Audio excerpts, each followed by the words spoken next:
वेद मुसलमानों को पढ़ना चाहिए। तो मैं तो सारे मुसलमानों से कहता हूँ कि कहाँ हो 72 गुणों के चक्कर में और नकली जन्नत के चक्कर में अपनी ज़िंदगी खराब कर रहे हो। न ऐसी कोई जन्नत होती, न ऐसा कोई जहन्नुम होता। वो हमारे यहाँ ये बकवास नहीं है कि नहीं तुझे ऐसा ही अल्लाह मानना पड़ेगा। तो क्या आप मानेंगे कि मतलब ये जादू टोना भी मतलब वो अथर्ववेद से आया हुआ है? पर्दा प्रथा, जितनी तरह की मूर्खताएं हैं, ये सब अंधविश्वास, मूर्खताएं और बिगड़े हुए रिचुअल्स ईसाइयों और मुसलमानों से आए हैं। ईश्वर को हम क्या कहते हैं? ऊपर वाला। लेकिन ऊपर वाला कब से कहने लगे? जब 7वें आसमान पे अल्लाह रहता है तो हमने उसे ऊपर वाला मान लिया। राजाओं ने 4 शादियां नहीं करी, कृष्ण भगवान तो गलत ने किया। हाँ, गलत किया। कृष्ण भगवान ने 4 शादियां नहीं, श्री कृष्ण जी किया या नहीं किया ये तो विवादित विषय है। विवादित विषय क्यों है? कि जब ग्रंथ मान रहे हो तो मानो इसको कि विवादित नहीं कौन है। से ग्रंथ में है? श्री कृष्ण जी का इतिहास कहाँ से लाएंगे? तो आर्य समाज हमेशा ये ग्रंथों को, हिंदू ग्रंथों को नीचे देखता है। श्री राम जी और कृष्ण जी पुरुष थे तो आप भी जानती हैं, तभी तो स्त्री से विवाह हुआ। मतलब महान पुरुष मानते हैं, उनको ईश्वर नहीं मानते हैं। आर्य समाज की अवधारणा ऐसी है कि ईश्वर अवतार नहीं लेता।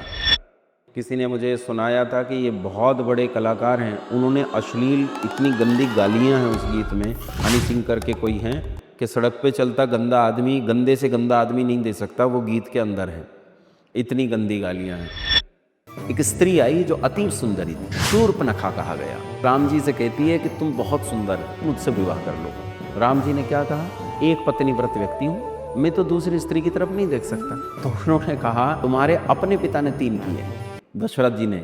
अब इस प्रश्न का उत्तर संसार में मर्यादा पुरुषोत्तम भगवान श्री राम के अतिरिक्त कोई दे नहीं सकता। क्या कहा राम जी ने? राम जी ने कहा मेरे क्या सड़क पर वो क्रियाएं करना जो बंद कमरे में करनी चाहिए अंधेरे में, ये फेमिनिज्म है? इसे आप फेमिनिज्म मानेंगी? क्या डिस्क हैक और पब में नाचती हुई राक्षसियों को आप फेमिनिज्म का उदाहरण मानेंगी? फेमिनिज्म का उदाहरण है माँ भगवती सीता। फेमिनिज्म का उदाहरण है झांसी की रानी लक्ष्मीबाई। सब लोग ये मानते कि वेद धार्मिक हैं। मैं नहीं मानता कि वेद धार्मिक है।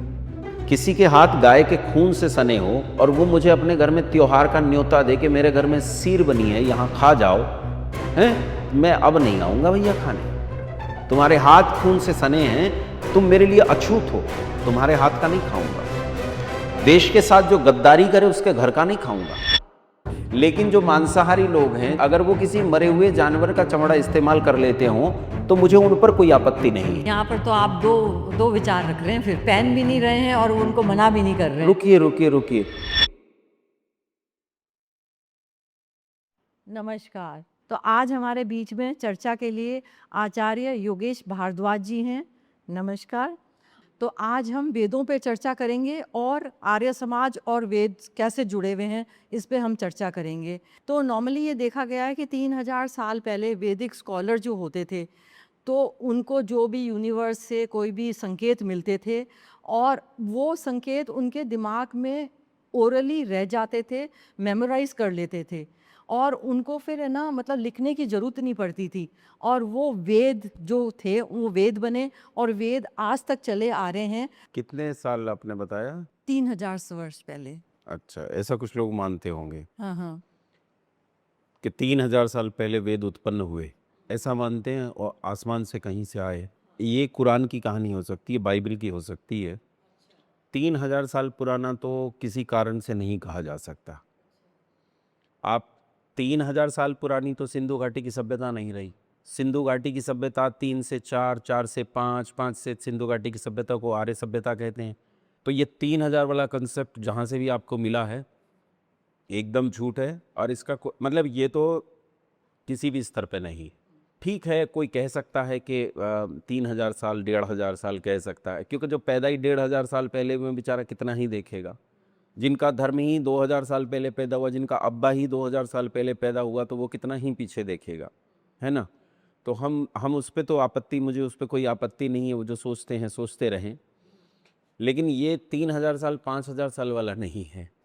एक आदमी कहता है, अभी मेरे पास किसी बच्चे का फ़ोन आया, बोले आपके पास क्या प्रमाण है कि वेद जो है वो ईश्वरीय ज्ञान है? मैंने कहा तुम्हारे पास क्या प्रमाण है कि तुम्हारे परदादा के पिता जो है वो मनुष्य ही थे और वो बिल्ली नहीं थे? कोई प्रमाण है? तो बोले मुझे मेरे पिता ने बताया। मैंने तुम्हारे पिता को किसने बताया? उसके पिता ने। और उसके पिता को किसने बताया? उसके पिता ने।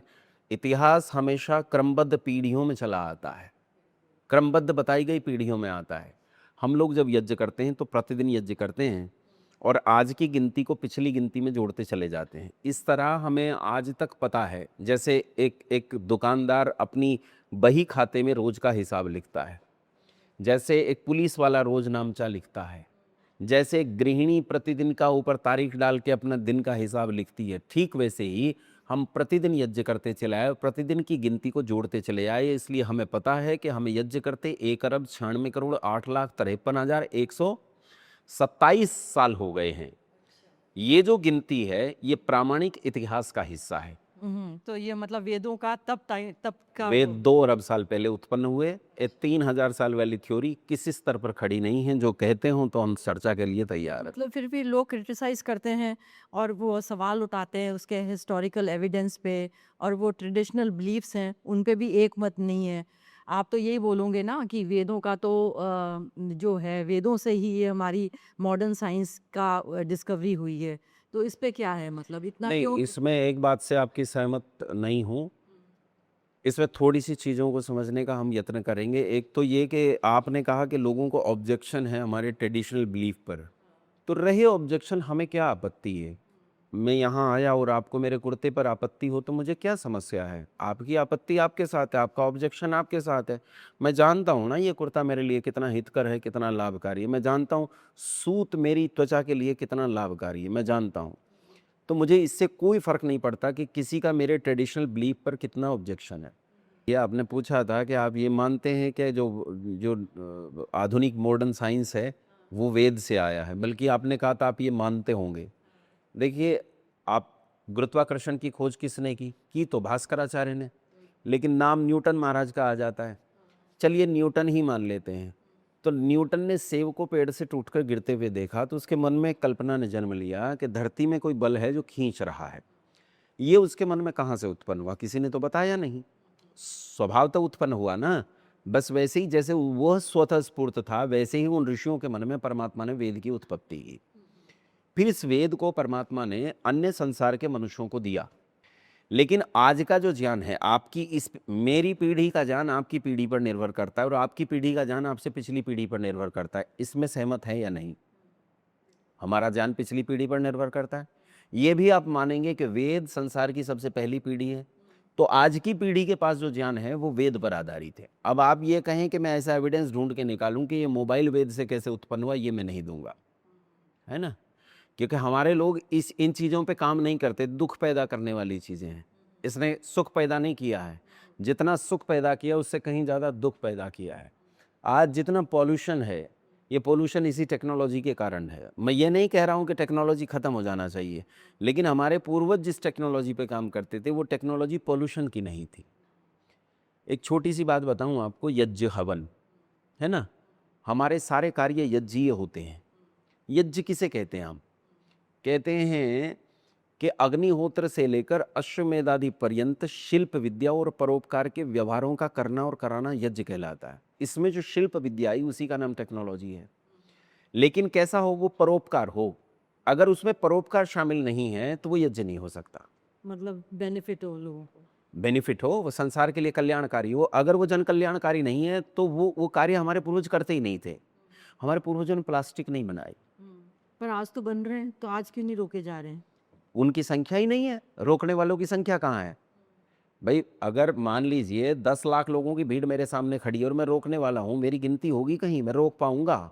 हाँ, मेरा कर्तव्य ना मैं कर रहा हूँ तो मेरी गलती है। मेरा कर्तव्य तो मैं पूरा कर रहा हूँ ना। लेकिन इतनी बड़ी संख्या में हम लोगों की संख्या आज न्यून रह गई। इसका कारण है हमारी पिछली पीढ़ियों ने काम नहीं किया। हम आज अपनी पिछली पीढ़ियों को दोष दे रहे हैं। अगर मैं काम नहीं करूंगा तो मेरी अगली पीढ़ियां मुझे दोष देगी। सोच देंगे, बिल्कुल। इसलिए मैं नगण्य हूँ इस राशि में, इसलिए रोक नहीं पा रहा हूँ। मैंने जैसे पढ़ा कि जो ऋग्वेद का नासदीय सूक्त है, जो उसमें कहते हैं कि वो नास्तिकता पे आधार है। तो ये सत्य है कि नास्तिकता पे आधार है? जब वेद ही ईश्वर को मानता है तो फिर वेद में नासदीय सूक्त नास्तिकता का आधार कैसे हो जाएगा? लेकिन ऋग्वेद में नासदीय सूक्त आता है। नासदीय सूक्त उस अवस्था की बात करता है जो अव्यक्त अवस्था है। व्यक्त अवस्था और अव्यक्त अवस्था कैसी होती है, इसे मैं थोड़ा सा एक एग्जांपल से आपको बताता हूँ। मान लीजिए यहाँ इतना सारा सामान रखा, आपकी इतनी मशीनें रखी हैं, इतने आपके कैमरास रखे हैं, आप हैं, मैं हैं, ये कुर्सियाँ हैं, ये सब कुछ है, और यहाँ खूब अंधेरा हो, लाइट भागी हुई हो, तो कुछ भी दिखाई नहीं दे रहा है, कुछ भी उपस्थित दिखाई नहीं दे रहा है। अब आपने लाइट को जलाया, सब कुछ दिख रहा है। ये व्यक्त अवस्था है जिसमें सब दिख रहा है, और एक अव्यक्त अवस्था है जिसमें कुछ भी नहीं दिख रहा।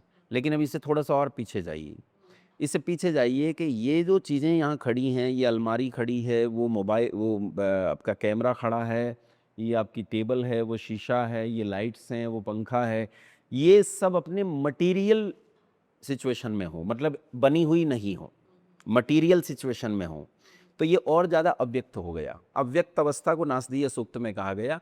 ये नास्तिकों का गीत कब से बना मैं बता देता हूँ। एक पुस्तक लिखी थी, एक बहुत बड़े महापुरुष हुए इस देश में, चाचा नेहरू, चाचा ने बच्चों से बहुत प्यार करते थे और बाद में शायद किसी गुप्त रोग से मरे हैं। खैर मैं इन दोनों चीज़ों को आपस में नहीं जोड़ रहा हूँ, वो लोग जोड़ेंगे। लेकिन इन नेहरू जी ने, ये नास्तिक थे, और इन्होंने एक पुस्तक लिखी, discovery of India. Discovery of India को श्याम बेनेगल नाम के एक आदमी ने नाटकीय रूप में भारत एक खोज के नाम से नेशनल चैनल पर चलाया। उसका जो थीम सॉन्ग है वो नासदीय सूक्त के हिंदी रूपांतरण पर है। अब क्योंकि वो पूरा नाटक और ये पूरी पुस्तक नास्तिकता का सबसे बड़ा ढिंढोरा है और उसका थीम सॉन्ग नासदीय सूक्त को ले लिया गया, तब से नास्तिकों ने कहा कि इससे नास्तिकता आती है। अच्छा, इस वजह से मतलब ये बहुत अच्छा प्रमाण दिया आपने। तो क्या उस समय जो मतलब हम जो प्राचीन संस्कृति और समाज देखें, तो क्या उस समय भी फेयर सिस्टम था? क्योंकि वैदिक ज्ञान सिर्फ कुछ अच्छे लोगों को दिया जाता था, आम जनता को नहीं दिया जाता था। वैसे ही कहेंगे कि आज जब हम यज्ञ करते हैं, तो हम पुरोहित को बुलाते हैं, किसी ऐसे वैसे से यज्ञ नहीं कराते हैं। तो क्या वेदों में फेयर सिस्टम था उस समय कि ज्ञान सबके लिए बराबर है? नहीं, ऐसा नहीं, एकदम झूठा तथ्य है और समाज में फैलाया गया होगा, निश्चित रूप से आप तक पहुंचा है तो फैलाया गया होगा। सबके लिए ज्ञान उपलब्ध था, सबके लिए वेद उपलब्ध था, सबके लिए शिक्षा उपलब्ध थी। दिल्ली से मेरठ की तरफ जाएंगे, मेरठ से शामली की तरफ जाइए तो वहाँ एक कस्बा पड़ता है कांधला। कांधला में एक बहुत प्रसिद्ध व्यक्ति पैदा हुए, गांधीवादी थे, उनका नाम था धर्मपाल जी। धर्मपाल जी अपने रोजगार धंधे की तलाश में, ज़्यादा पढ़े लिख नहीं पाए, रोजगार धंधे की तलाश में इंग्लैंड चले गए, लंदन में। लंदन में जाकर उन्होंने डाकिए का काम किया, पर वो पार्ट टाइम जॉब जैसा था, थोड़ा काम था और समय बहुत खाली रह जाता था, तो वो लाइब्रेरीज़ में चले गए और उन्होंने पुस्तकों का अध्ययन करना शुरू कर दिया। धीरे धीरे उनके चक्षु खुलते चले गए कि भाई कैसे भारत के एजुकेशन सिस्टम को नष्ट किया गया। तो उन्होंने उस पर कई 6 पुस्तकें उन्होंने लिखी हैं, उस पर बहुत प्रसिद्ध पुस्तकें हैं। उनमें एक पुस्तक जो मैं आपको सलाह दूंगा, ज़रूर पढ़िएगा, अंग्रेजी में एक पुस्तक है, the beautiful tree. The beautiful tree. The beautiful tree बहुत बढ़िया पुस्तक है, आप इस पुस्तक को पढ़िए और इस पुस्तक में आपको पता चलेगा कि गुरुकुलों में पढ़ने वाले शूद्रों की संख्या ज़्यादा थी, गुरुकुल में पढ़ाने वाले शूद्र अध्यापकों की संख्या ज़्यादा थी, ब्राह्मणों की संख्या सबसे कम थी, वैश्यों की संख्या थी, क्षत्रियों की संख्या थी, ऐसा था। अब इसमें क्या है कि मान लीजिए एक आदमी टेक्नोलॉजी पर काम कर रहा है, तो वो फिलॉसफी पर काम नहीं कर रहा ना, तो जो फिलॉसफी पर काम कर रहा है वो टेक्नोलॉजी पर काम नहीं कर रहा। तो किसी ने आकर कहा कि भाई ये फिलॉसफी वाले के साथ अत्याचार हो रहा है, इसे टेक्नोलॉजी नहीं पढ़ा रहे। अरे वो पढ़ ही नहीं रहा है, चीजें पढ़ाई। टेक्नोलॉजी वाले पर आकर अत्याचार कर दिया गया कि इसे फिलॉसफी नहीं पढ़ाई। अरे वो पढ़ ही नहीं रहा है, समझ में आ रही। फिर दूसरी चीज़ ये है कि ये भी देखा जाता है कि किसके पास क्या गुण है, क्या योग्यता है। जिसके पास जो गुण हो, योग्यता हो, उसे वही पढ़ा देने से अच्छा होता है। आजकल का यूथ को ले लेते हैं कि ये वो आधुनिक म्यूजिक थेरेपी करता है मेडिटेशन के लिए, अपनी शांति के लिए, अपनी एंजाइटी के लिए, और ये सामवेद में से ये ताल्लुक भी रखता है। ये मतलब आप ये बोलेंगे कि ये सामवेद जो हमारे को जो म्यूजिक सिस्टम या जो भी हमारे को ये स्वर मिले हैं, वो सामवेद के वेदों में लिखे हुए हैं। मैं क्यों तो बोलूँगा, मैं क्यों बोलूँगा, मैं तो नहीं बोलूँगा ऐसा। नहीं, सामवेद में लिखे हुए हैं ना। नहीं, लिखे हुए हैं। नहीं। नहीं तो पर ये जो म्यूजिक सिस्टम पे मतलब आप क्यों आपत्ति करते हैं कि भाई वो भजन क्लबिंग कर रहे हैं तो उनको आपत्ति है कि उनका अलग तरीका है मतलब उसको ग्रहण करने का या मेडिटेशन का करने का। तो सामवेद मतलब फिर वो ये मतलब ये रूढ़िवादिता नहीं आ जाती इसमें कि मतलब वेदों में तो बोला गया है कि नहीं आप बैठो मंत्रों मंत्रों का उच्चारण करो या आप क्लासिकल म्यूजिक ही सीखो, ये वाली आधुनिक जो मॉडर्न थेरेपी म्यूजिक थेरेपी ये ना अपनाओ। नहीं, ऐसा मुझे तो नहीं लगता कहीं है, और अगर कहीं है तो मैं उसे नहीं मानता। मैं इसमें थोड़ा लिबरल किस्म का आदमी हूँ। एक तो मैं म्यूज़िक को अच्छा मानता हूँ, जो लोग अच्छे से म्यूज़िक गाते हैं, भोंडा और गंदा और अश्लील म्यूज़िक को तो मैं म्यूज़िक नहीं मानता, और उम्मीद करता हूँ आप भी नहीं मानेंगे। बिल्कुल वो तो नहीं, हाँ। ठीक है।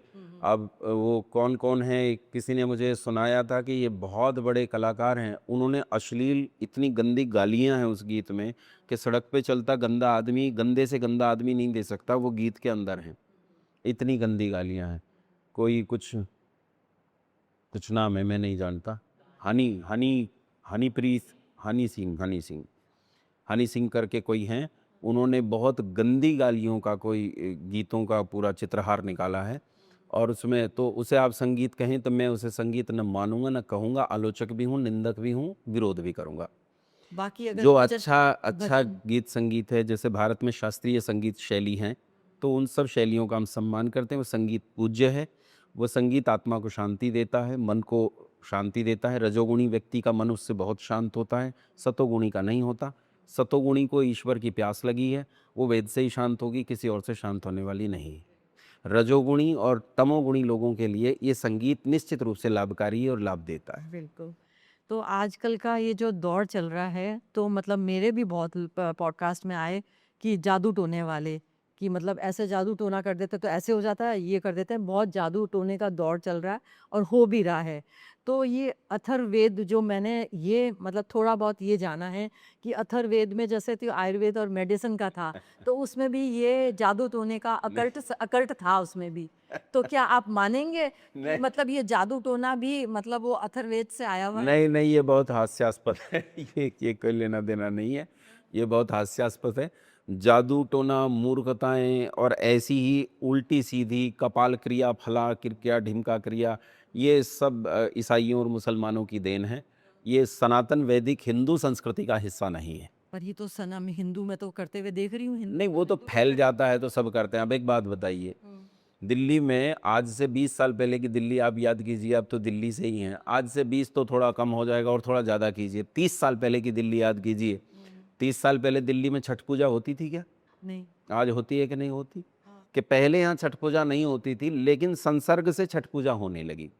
पूर्वांचल के बहुत सारे हमारे बंधु भ्राता भगिनी जो है वो यहाँ आ गए, उनका रिचुअल है छठ पूजा, वो यहाँ छठ पूजा करने लगे। यहाँ के दिल्ली वासियों ने भी सीख लिया, अब वो भी छठ पूजा करने लगे। सूर्य पूजा के तरह उसे वो लोग करते हैं, सब लोग छठ पूजा। गणेश पूजा केवल महाराष्ट्र में होती थी, पूरे भारत में तो नहीं थी। आज भारत का कौन सा कोना है जहाँ नहीं हो रही है? संसर्ग से चीज़ें फैल जाती हैं। जब हम मुसलमानों के संसर्ग से आए तो मुसलमानों की बहुत सारी चीज़ें यहाँ आ गई। जैसे एक उदाहरण देता हूँ, ईश्वर को हम क्या कहते हैं? ऊपर वाला।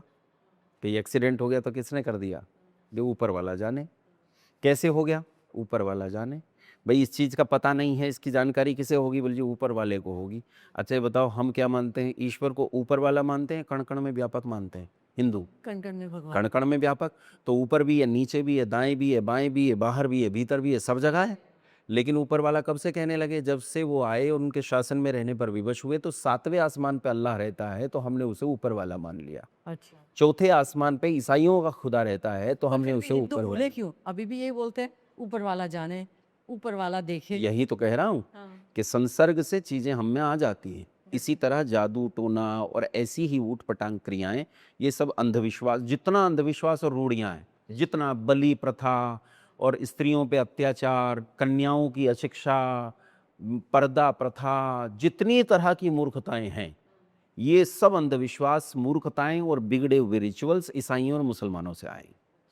ये वेद वेद तो ईश्वर की वाणी है, वो क्यों कहेगा ऐसा? ऐसे क्यों कहे? वेद बिल्कुल। वेद तो स्त्री को ब्रह्मा कह रहा है। हाँ, हाँ, बिल्कुल।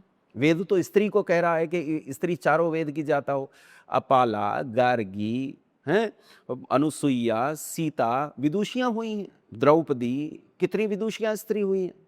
इसी पे आते हैं, तो क्या आप जैसे आर्य समाज से रखते हैं अपना मान्यता है आपकी, हिंदू ग्रंथों को आप वेदों से नीचे ही देखते हैं, तो आर्य समाज हमेशा ये ग्रंथों को, हिंदू ग्रंथों को नीचे देखता है, वेदों को ही सिर्फ मानता है, ऐसा क्यों है? क्योंकि ऐसा सभी मानते हैं, हाँ? ऐसा सभी मानते हैं, आर्य समाज नहीं मानता। नहीं, आर्य समाज की भी मतलब छोड़ दो, सब क्यों मानते हैं फिर, मतलब ये ग्रंथों अब को? ईश्वरीय ज्ञान तो मनुष्य के ज्ञान से ऊपर ही होगा ना। जो ईश्वरीय ज्ञान है वो तो मनुष्य के ज्ञान से ऊपर ही होगा। देखो एक चीज छोड़, हम क्या कर रहे हैं, हम तो परमात्मा की बनाई चीजों को खोज रहे हैं। गुरुत्वाकर्षण की खोज हुई, बनाया नहीं, खोज हुई। ठीक है, ससंजन बल की खोज हुई, बनाया नहीं, खोज हुई। घर्षण बल की खोज हुई, बनाया नहीं, खोज हुई। ब्लैक होल की खोज हुई, बनाया नहीं, खोज हुई। बना किसने रखा है? परमात्मा ने। क्या आप बना सकती हैं? मैं आपसे कहूं, शरीर की एक बूंद रक्त बना दीजिए, एक इंच त्वचा बना दीजिए, एक आंख बना दीजिए, कान का पर्दा बना दीजिए, आप तो माँ हैं, आपके बच्चे हैं। वो पूरी की पूरी मशीन जैसी मेरे भीतर लगी है, ये सब आपके पेट के भीतर बनी है, मेरी माँ के पेट के भीतर बनी है।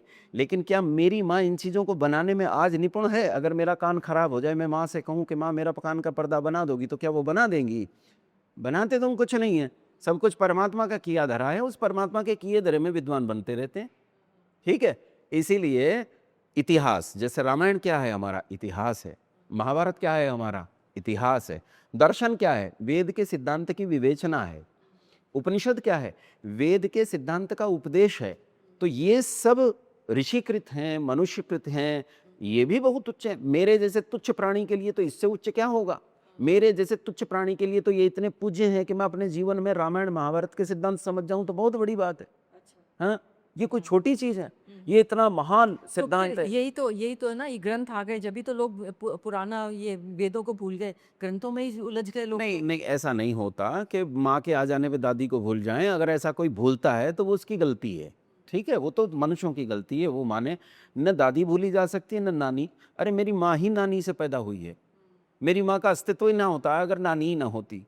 तो नानी, नानी तो मुख्य है ना, उसे बुढ़ापे में सड़ने के लिए नहीं छोड़ सकता हूँ। तो अब देख लीजिए, पॉलीगैमी सिस्टम में ग्रंथों में लिखा हुआ था कि है ना, मतलब ग्रंथों में तो चला आ रहा है, राजा महाराजाओं पहले जो भी हैं हमारे, ये सब की भी पॉलीगैमी मैरिजेस, ये जो पॉलीगैमी सिस्टम। कहाँ लिखा है? बताओ मुझे, एक आध बताओ। क्यों, मतलब बताओ आप, मतलब एक आध जो बताओ मतलब उदाहरण। राजाओं ने 4 शादियां नहीं करी, कृष्ण तो भगवान ने। गलत किया, हाँ, गलत किया। कृष्ण भगवान ने 4 शादियां नहीं, की। श्री कृष्ण जी किया या नहीं किया ये तो विवादित विषय है। विवादित विषय क्यों है? कि जब ग्रंथ मान रहे हो तो मानो इसको कि विवादित नहीं कौन है। से ग्रंथ में है? मतलब ग्रंथ, मतलब जो श्री कृष्ण जी का इतिहास कहाँ से लाएंगी? महाभारत से? नहीं, महाभारत नहीं है, महाभारत से तो नहीं आया, मतलब महाभारत नहीं सिर्फ नहीं, ये सिर्फ भगवत का है, जो इसका भागवत जो पढ़ते देखिए, हैं उसमें भागवत आदि ग्रंथ अर्वाचीन हैं, आजकल के हैं, बहुत पुराने नहीं हैं। अच्छा, इनमें सबसे प्राचीन अगर आपको श्री कृष्ण का इतिहास देखना है तो कहाँ से देखोगी आप? महाभारत से देखोगी। महाभारत से। महाभारत ही श्री कृष्ण का इतिहास है। उसके बाद उसके ऊपर इंटरप्रिटेशन लिखे गए, भाष्य लिखे गए, उसकी विवेचनाएं लिखी गई, विश्लेषण लिखे गए, या श्रृंगारिक काव्य लिखे गए, या स्तुतिपरक काव्य लिखे गए, वो तो सब बाद का है ना। लेकिन मूल क्या है? आप किस पर जाओगी, कृत्रिम पर के मूल पर? मूल पर, मूल वेद है। वेद में दिखाओ कहाँ है पॉलीगैमी। पर मतलब आजकल का समाज तो यही, मतलब ये छोटी छोटी जो भागवत कथाएं सुनते हैं, ये सुनते हैं, उससे ये बोलते हैं कि ये तो पहले ग्रंथों में था, अब क्या कोई नया हो रहा है, अब क्या पुरुष रख सकता है 4 स्त्रियां? तो अब ये तो मतलब ये देखिए, एक विवादित तो चीजें एक रहती है ना, सपा के मतलब। बड़े नेता हैं, राजकुमार भाटी जी। उन्होंने मंच पे खड़े होकर कह दिए, आपके क्षेत्र के हापुड़ के हैं, तो उन्होंने मंच पे खड़े होकर कह दिया कि भाई लोगों में तो एक पुरुष कहीं कहीं स्त्रियां रखता है, लेकिन उन्होंने कहा कि इन इन बिरादरियों में, नाम लिया 2 बिरादरियों का, इन इन बिरादरियों में तो स्त्रियां ही 5-5 पति रख लेती हैं, ऐसा कह दिया। तो अब इस पे उनकी फजीहत बहुत हुई। तो ऐसे झूठे लोग, गलत बोलने वाले लोग, झूठ बोलने वाले लोग, ऐसी मक्कारी की व्यवस्था फैलाने वाले लोग समाज में जब ताकतवर हो जाते हैं, नेता हो जाते हैं, तो कुछ भी फैला देते हैं। मैं आपको पॉलीगैमी के निषेध का एक उदाहरण देता हूँ। अब इससे भी अगर आपके दर्शकों की तो समझ में आएगा ही, वो और लोगों को बताएंगे, और फिर भी किसी की समझ में ना आए तो आप और मैं क्या कर सकते हैं, है ना।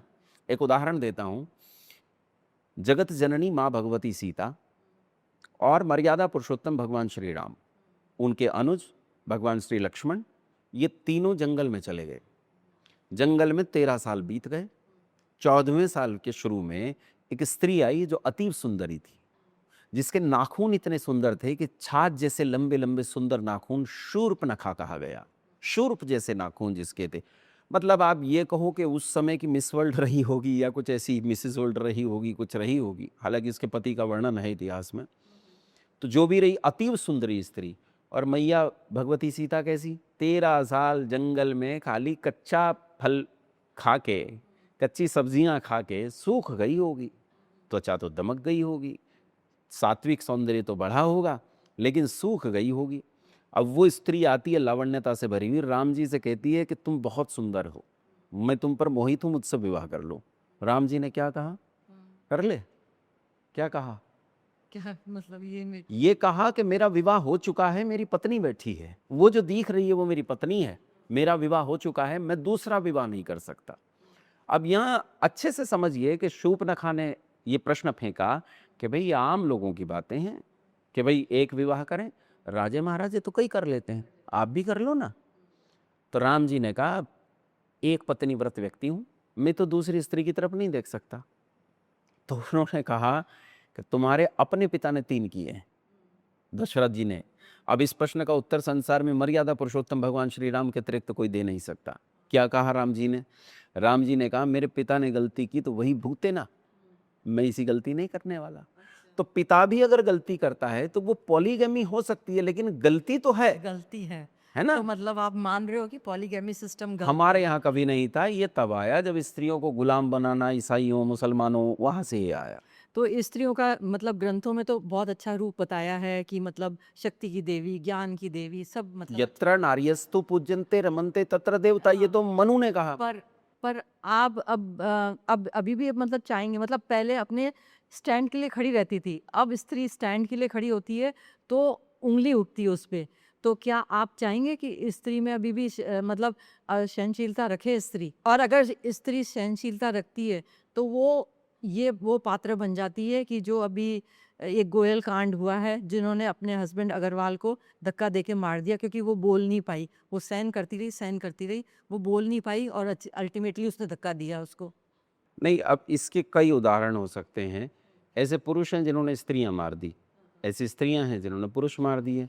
तो मैं स्त्री और पुरुष में ना कह के यहाँ ये कहूँगा कि अत्याचार को तो सहन नहीं करना चाहिए, ठीक है, और समाज की रक्षा के लिए, तपश्चर्या के लिए सब कुछ सहन करना चाहिए। अगर परिवार को बचाना है, परिवार को बचाने के लिए कुछ छोटी मोटी चीज़ें सहन करनी पड़े तो सहो, लेकिन ऐसा अत्याचार हो जाए कि स्त्री जाति का अस्तित्व ही खतरे में आ जाए, तो ऐसा अत्याचार सहनीय नहीं है।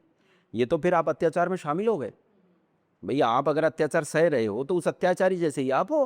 तो भाई वो निकल मतलब स्त्री जो सहन कर रही है वो निकल नहीं पा रही है। अभी आप बल बढ़ाया अपना ट्विशा केस देख लीजिए, मतलब कि वो जो अब जज है, जज ने कितना वो पीड़ित किया, उसको फंदे से टांग दिया, वो कर दिया जो भी है। मतलब वो तो अभी तो कह नहीं सकते कि क्या हुआ था उसके संग, पर मतलब वो दब गई। उधर वो जो बच्ची थी वो अपने माँ बाप के सामने बोल नहीं पाई। तो मतलब ऐसा क्या है, मतलब वो सहनशील लाए कि वो शक्ति के प्रतीक बने, वो समझ में अभी भी कंफ्यूज है। देखो, माँ पूज्य है और माँ को अत्याचार नहीं सहन करना चाहिए, स्त्री को अत्याचार नहीं सहन करना चाहिए, ये तो मेरा पक्ष है।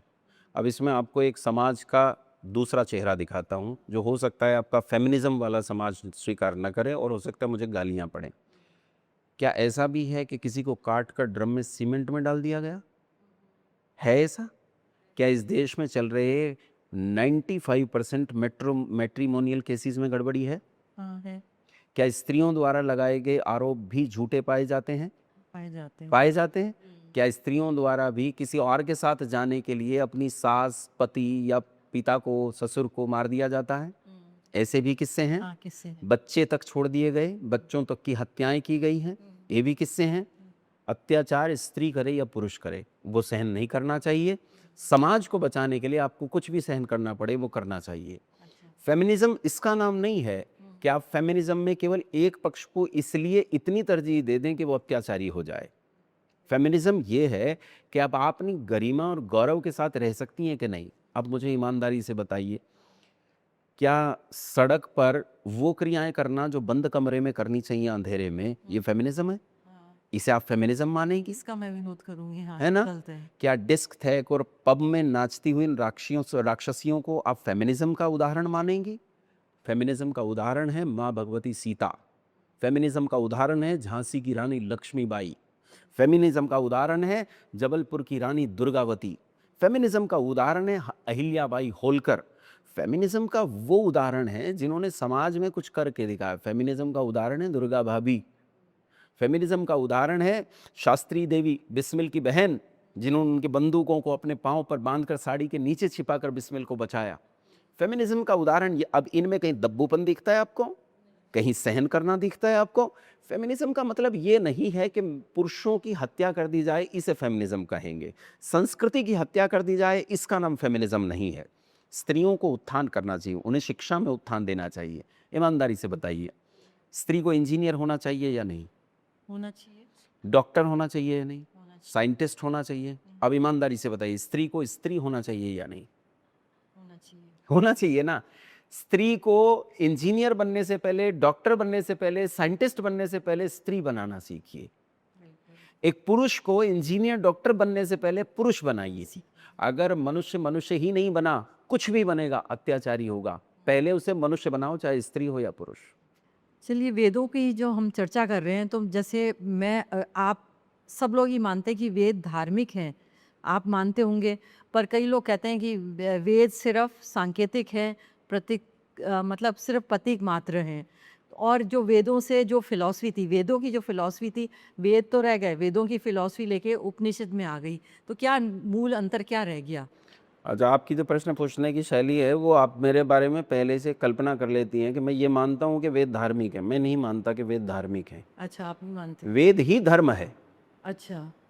वेद धार्मिक तो वो होता है जो धर्म को फॉलो करता है। वेद ही धर्म है। वेद जो कहता है वो करना धर्म है, और वेद का उल्लंघन करना अधर्म है। जो वेद के विरुद्ध जाता है वो अधर्म है, जो वेद के अनुकूल जाता है वो धर्म है। तो यही धर्म और अधर्म है। तो वो कौन सा धर्म हुआ जो वेद के अनुकूल जाते हैं? उसमें कौन सा धर्म है? सत्यम वद धर्मम चर स्वाध्याय प्रवचनाभ्याम माँ प्रमदितव्यम प्रजातंतुम माँ विवच्छेदसी।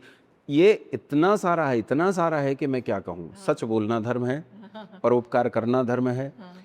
मतलब जो कुछ वेद कहता है, किस संबंध में क्या कर, पत्नी के साथ क्या व्यवहार करना है, पति के साथ क्या व्यवहार करना है, ईश्वर के संबंध में क्या व्यवहार करना है, संसार के संबंध में क्या व्यवहार करना है, शिल्प के संबंध में क्या व्यवहार करना है, भोजन के साथ क्या व्यवहार करना है, स्नान में क्या व्यवहार करना है, अस्नान में क्या व्यवहार करना है, कृष्ण पक्ष में क्या करना है, शुक्ल पक्ष में क्या करना है, डूज एंड डोंट्स, क्या करना है क्या नहीं करना। नहीं करना भी बताता है वेद।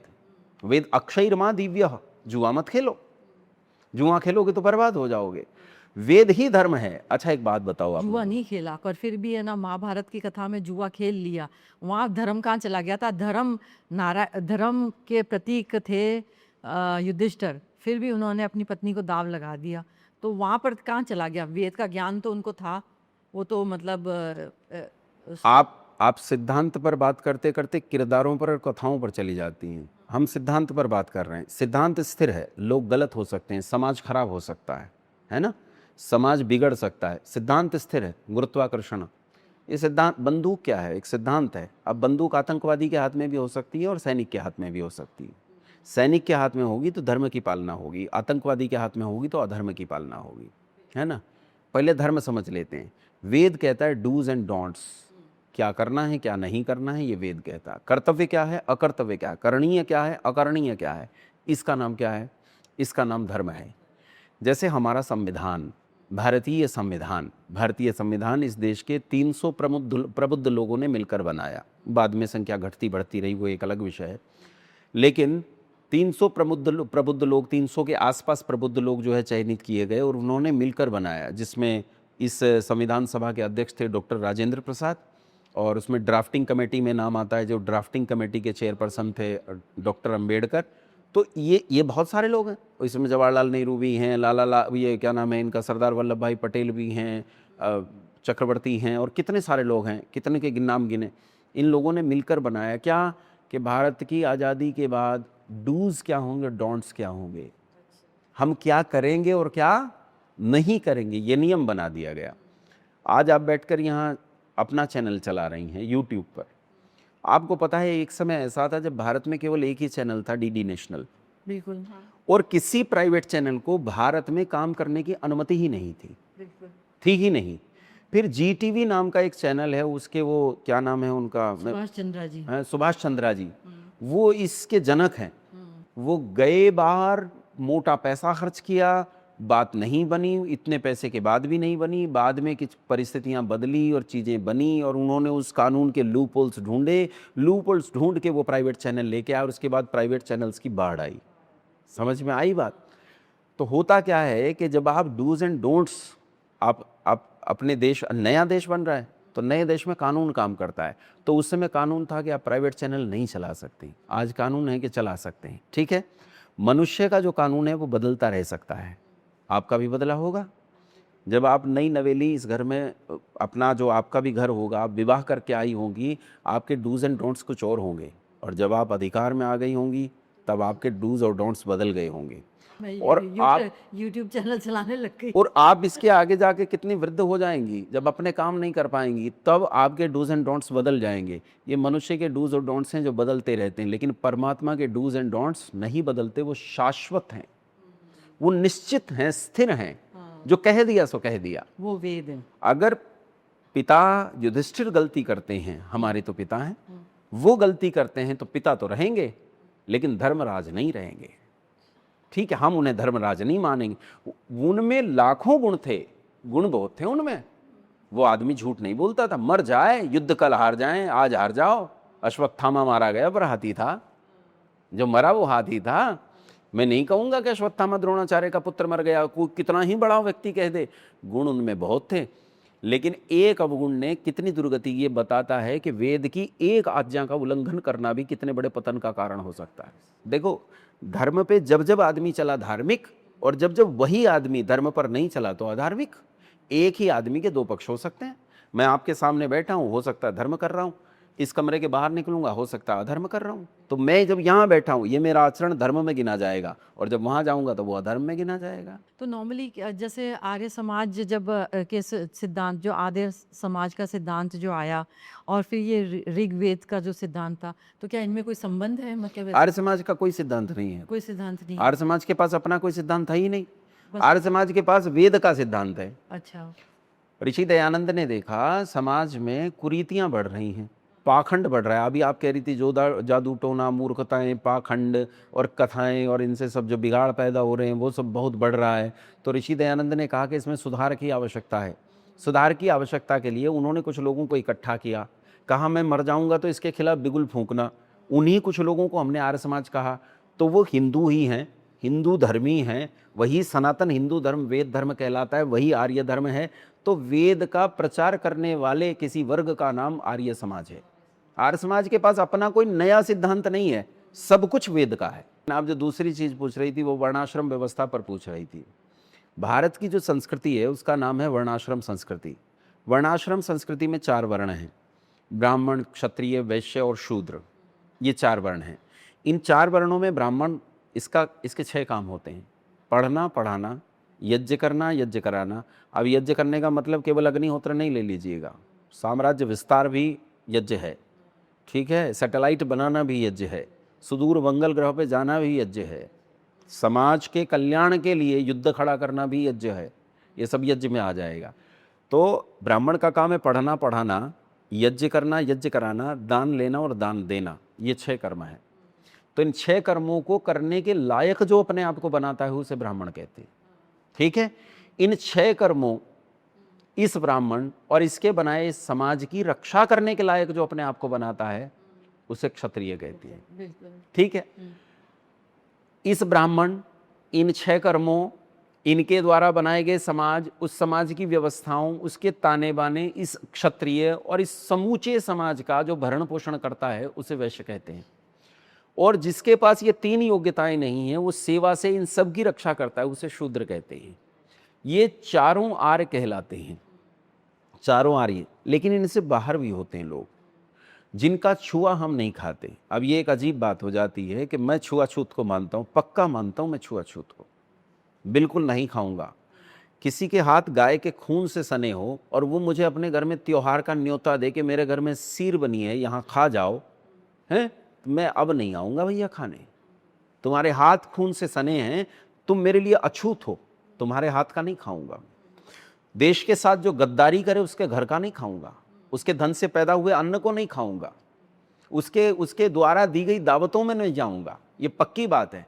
जो मेरे धर्म के साथ गद्दारी करे, जो मेरे देश के साथ गद्दारी करे, जो मेरी गाय के साथ गद्दारी करे, जो मेरे वर्णाश्रम धर्म पर आपत्ति उठाए और उसके साथ गद्दारी करे, ऐसे किसी भी अछूत नीच को मैं नीच मानता हूं और उसके हाथ का नहीं खाता। भले आप फिर और के हाथ से खा नहीं लेंगे। नहीं, वो हमारे अपने, हाँ वो हमारे अपने। देखो लेदर टेक्नोलॉजी क्या है? टेक्नोलॉजी मतलब शिल्प विद्या, वो तो यज्ञ है। अगर मेरी ही पुत्री मान लीजिए, सोचिए इस बात को, विचार कीजिए, मेरी पुत्री पढ़ लिख कर बीटेक पास कर ले लेदर टेक्नोलॉजी में, समझ रही हैं? तो क्या बनी? चर्म का काम करने वाले को चर्मकार कहा, जिसे बिगाड़ कर आज का शब्द प्रयोग किया जाता है। और वही चर्म, मेरी पुत्री जब बीटेक करके लेदर टेक्नोलॉजी में किसी बड़ी कंपनी में, जूते बनाने की कंपनी में वो इंजीनियर हो जाएगी, तो क्या बनी? चर्मकारी का ये उसका प्रोफेशन है। पर उसने तो इतने जानवर मर के फिर वो चर्म बनता है, वो देखो, leather मरे हुए जानवरों का चर्म इस्तेमाल करना, इसमें कोई हानि नहीं, पर जानवरों को मार के चर्म इस्तेमाल करना यह हिंसा है, यह नहीं करना। तो जो ऐसा करे उसमें नहीं जाना चाहिए। और मरे हुए जानवरों का चर्म इस्तेमाल कर लिया, इसमें क्या हानि है? वो अपनी आयु भोग के मर गया, उसका चर्म हमने इस्तेमाल कर लिया, उसमें क्या हानि है? हालांकि मैं यह एक मेंशन कर दूं, नहीं तो गड़बड़ी हो जाएगी, न मैं चमड़ा इस्तेमाल करता हूं, जो पहने बैठा हूं ये सब बिना चमड़े का है। जूता जो मैंने पहना है, न मैं चमड़ा इस्तेमाल करता हूं, न मैं चमड़ा घर में रखने का पक्षधर हूं, न मैं चमड़े के पक्ष में हूं किसी सूरत में भी। लेकिन जो मांसाहारी लोग हैं, जो मलेच्छ लोग हैं, अगर वो किसी मरे हुए जानवर का चमड़ा इस्तेमाल कर लेते हों तो मुझे उन पर कोई आपत्ति नहीं है। हम लोग नहीं घर में आने यहाँ देते। पर तो आप दो विचार रख रहे हैं फिर। आप पहन भी नहीं रहे हैं और उनको मना भी नहीं कर रहे हैं। रुकिए रुकिए रुकिए, मैं सिंह को मांस खाने से नहीं रोक सकता, मर जाएगा वो।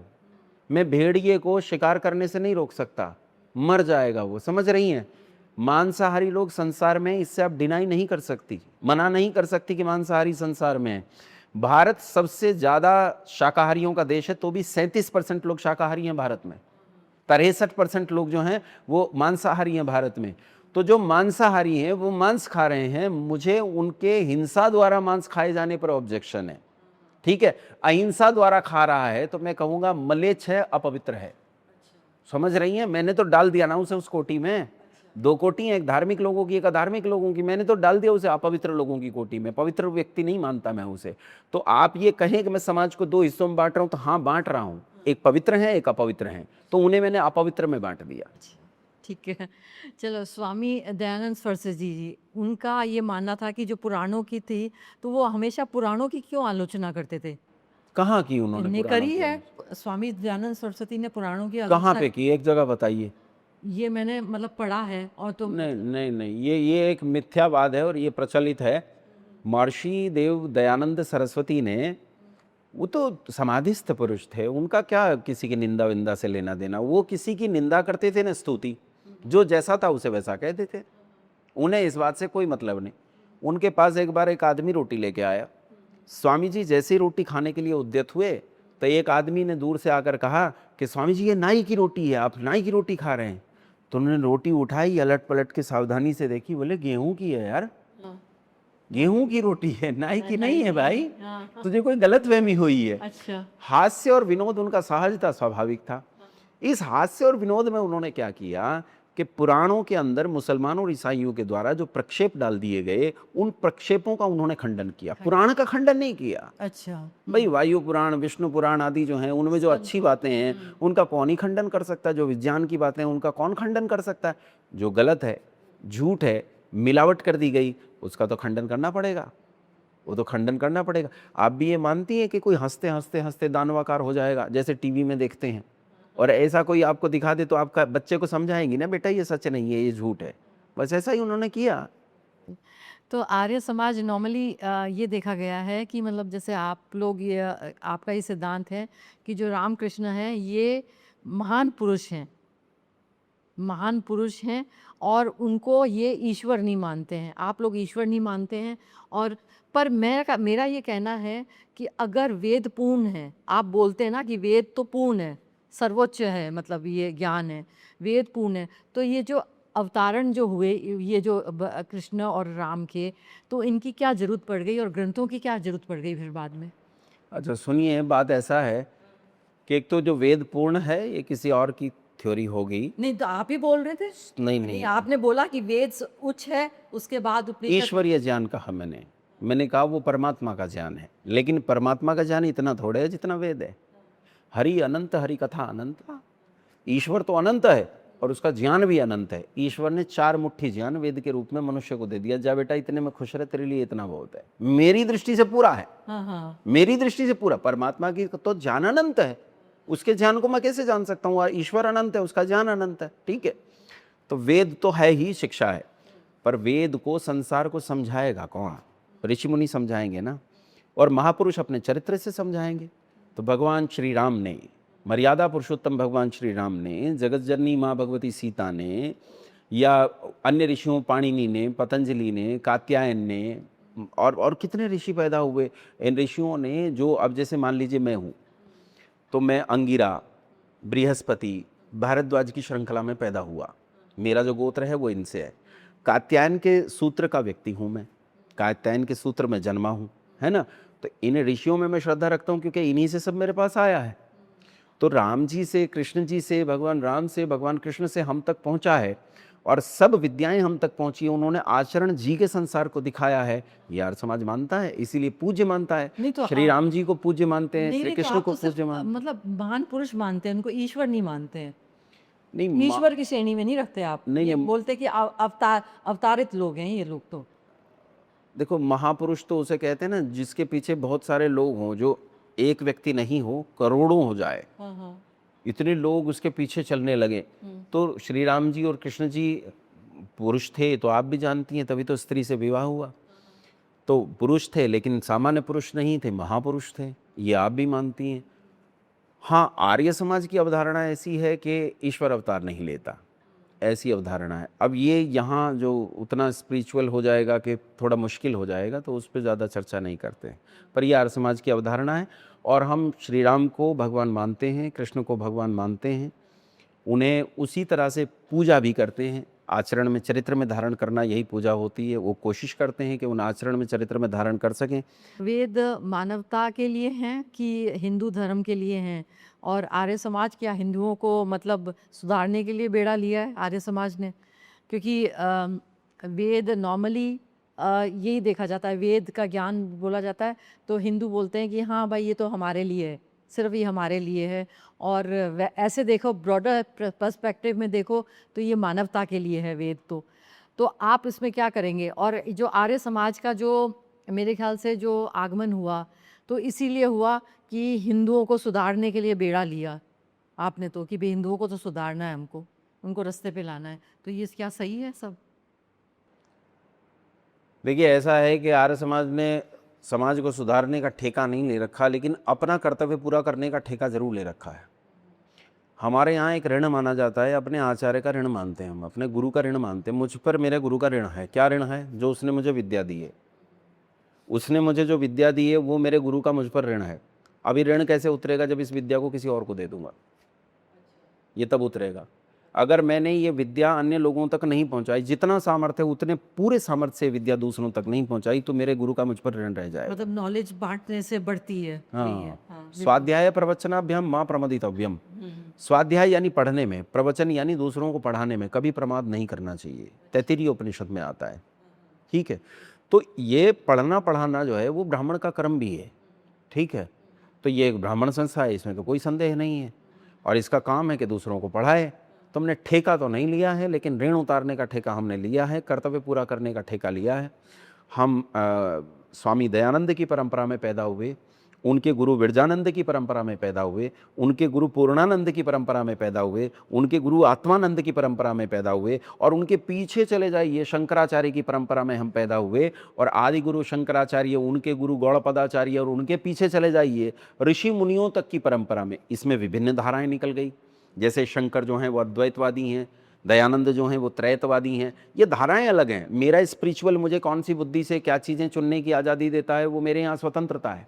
हमारे यहाँ ये बकवास नहीं है कि नहीं तुझे ऐसा ही अल्लाह मानना पड़ेगा, तुझे ऐसा ही ये मानना पड़ेगा। हमारे यहाँ ये सब नहीं मुस्लिम में है। ये है कि अल्लाह ही मानो, अल्लाह ही मानो। हाँ, हमारे यहाँ तो दर्शन में जब होता है तो दर्शन में भी ये किया जाता है कि अपने आचार्य पर ही प्रश्न उठा देता है छात्र, अपने आचार्य के सिद्धांत पर प्रश्न। हमें प्रश्न पूछने की आजादी है, हमें मानने मन हो सक मैं आज त्रैतवाद मान रहा हूँ, हो सकता है कल फाइन हो के रिफाइन हो के मैं अद्वैत को मानने लगूं, परसों और रिफाइन हो के मैं द्वैताद्वैत को मानने लगूं, द्वैत को मानने लगूं, विशिष्टाद्वैत को मानने लगूं। ये मुझ पर है। श्री कृष्ण सांख्य दर्शन के उपदेष्टा हैं। ऋषि कपिल के बाद अगर कोई सांख्य दर्शन का सबसे बड़ा उपदेष्टा हुआ तो भगवान श्री कृष्ण हुए। लेकिन भगवान श्री कृष्ण के वंशजों में क्या सभी सांख्य दर्शन के उपदेष्टा और जानने वाले हुए? चीजें बदलती गई। तो आर्य समाज ने ठेका नहीं ले रखा है, लेकिन आर्य समाज ये कहता है कि मेरा कर्तव्य है, मैंने समाज को वेद की दृष्टि से ऐसा देखा है और मैं समाज में ऐसी मान्यताओं का प्रचार करने में अपना पुरजोर कोशिश करूंगा, पूरा सामर्थ्य करूंगा। तो क्या वेद मानवता के लिए है कि सिर्फ हिंदुओं के लिए? नहीं, हिंदुओं के लिए नहीं है। वेद मुसलमानों को पढ़ना चाहिए, वेद ईसाइयों को पढ़ना चाहिए, मानना चाहिए और सबको। मैं तो ये कहता हूँ, आपका मंच है, ये बहुत जगह जाएगा, तो मैं तो सारे मुसलमानों से कहता हूँ कि कहाँ हो, मतलब 72 हुरों के चक्कर में और नकली जन्नत के चक्कर में अपनी ज़िंदगी खराब कर रहे हो। न ऐसी कोई जन्नत होती, न ऐसा कोई जहन्नुम होता, वो कल्पना तुमने कर रखी है। ईसाइयों से कहता हूँ ये तुम्हारी कल्पनाएं हैं, ये मूर्खताएं हैं। लौट आओ अपने मूल मत में, लौट आओ अपने उस मूल धर्म में जो ईश्वर का स्वभाव है, उस ज्ञान में लौट आओ जो ईश्वर का स्वभाव है, जहाँ प्रकाश है, विज्ञान है, आनंद है, उन्नति है, सुख है, माँओं का सम्मान, पिताओं का सम्मान, आचार्यों का सम्मान, जहाँ हत्याएं नहीं हैं, जहाँ आतंकवाद पर समाज नहीं बनाए जाते, जहाँ लोगों के कत्ल काट कर सर तन से जुदा तन सर से जुदा नहीं किए जाते, जहाँ खताए रसूल रसूल खता नहीं होता है, जहाँ सब लोगों को खुलकर बोलने की आज़ादी है, स्त्रियों को सुख से जीने की आज़ादी है। ये हमारे यहाँ वो कपड़ों में लाद के पाँव से नीचे तक काले टेंट में बंद, हाथों पर मोजे, पाँव पर मोजे, आँखों पर जालियाँ, जैसे भैंस को किसी बंद गाड़ी में ले जाया जा रहा। अरे हमारी माँ तो घोड़े की पीठ पर बैठकर बच्चे को बांधकर हाथ में 2 तलवार लेकर घोषणा करती है, मैं अपनी झांसी नहीं दूंगी। झांसी की यहाँ सुख है भाई, यहाँ उन्नति है, यहाँ उन्मुक्तता है। आओ ना, स्वागत करते हैं आपका। आप हमारे ही भाई हो। अरे ये नाम के पीछे मलिक चौधरी लगाकर घूमने वाले लोग, नाम के पीछे कौशिक दीक्षित भाटी लगाकर घूमने वाले लोग, ये सब हिंदू हैं। सबका स्वागत है, वापस आओ, लौट आओ, हम आग्रह करते हैं। बहुत बहुत आपका धन्यवाद। बहुत अच्छे से समझाया आपने वेदों के बारे में।